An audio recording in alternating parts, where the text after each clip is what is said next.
Welcome to Luca and Miguel. Enjoy the video. In this video, I will explain how to play Blood Debt on mobile. First, download the official game and sign in. Next, enable permissions for storage and location to improve connectivity. Check your device settings to allow background data so events and rewards sync properly. Update graphics drivers or game patches when prompted to avoid crashes.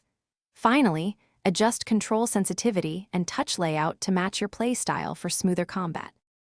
Learn responsive controls to survive tougher encounters. Practice basic combos in the training area until muscle memory kicks in. Map primary skills to easy taps and reserve one slot for healing or emergency escape. Use dodge timing to create windows for heavy attacks and critical hits. For ranged characters, maintain spacing and kite enemies while using cooldowns strategically. Small layout tweaks can dramatically improve clear speed and reduce deaths. Focus on steady progression and avoid spreading resources too thin. Prioritize one main weapon and a complementary stat to keep power consistent. Complete daily missions, events, and side quests for steady material flow and better gear. Use crafting wisely and bank rare supplies for upgrades that change your build.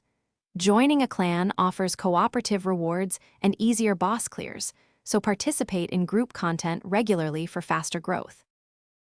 Thanks for watching and please subscribe. It's the best investment you'll ever make.